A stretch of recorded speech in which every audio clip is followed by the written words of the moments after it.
যেই ফ্যাসিবাদ বাংলার সীমান্ত থেকে বিতাড়িত করা হয়েছে, সেই ফ্যাসিবাদ এবং তার কোন দোসর বাংলার ক্ষমতার মসনদে আর আসতে পারবে না ইনশাআল্লাহ।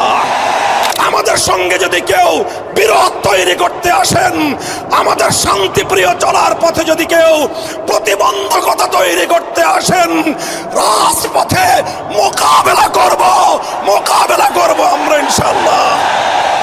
এই প্রস্তুত থাকবেন তো? জীবন দিতে হলে জীবন দেব, রক্ত দিতে হলে রক্ত দেব। দেশ এবং জাতির প্রশ্নে কারো কাছে মাথা নত করব না।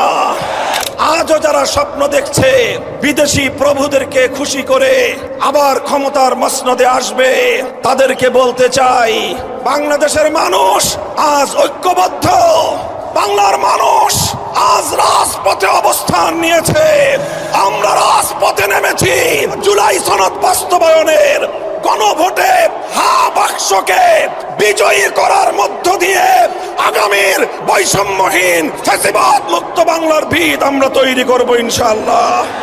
ইন্টারিম সরকার, ইতিহাস আপনাদেরকেও ক্ষমা করবে না। ইতিহাস কাউকে ক্ষমা করে না।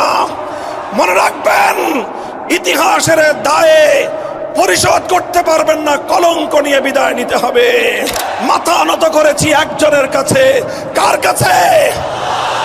ইনশাআল্লাহ আল্লাহর রহমতে আগামীর বাংলাদেশ হবে ইসলামের বাংলাদেশ। আসসালামু আলাইকুম ওয়া রাহমাতুল্লাহ।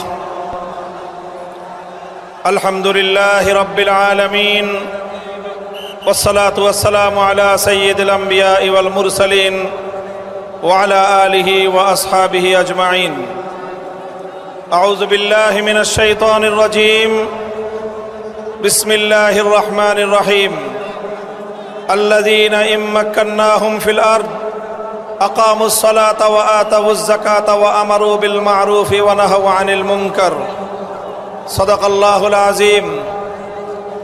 আন্দোলনরত ৮ দলের উদ্যোগে আয়োজিত খুলনা বিভাগীয় মহাসমাবেশে উপস্থিত সংগ্রামী সভাপতি, ইসলামী আন্দোলন বাংলাদেশের মোহতারাম আমির পীর সাহেব চরমনাই হযরত সৈয়দ মুফতি মোহাম্মদ রেজাউল করিম, উপস্থিত সম্মানিত প্রধান অতিথি বাংলাদেশ জামাতে ইসলামের আমির জনাব ডক্টর শফিকুর রহমান সহ আন্দোলনরত ৮ দলের কেন্দ্রীয় নেতৃবৃন্দ,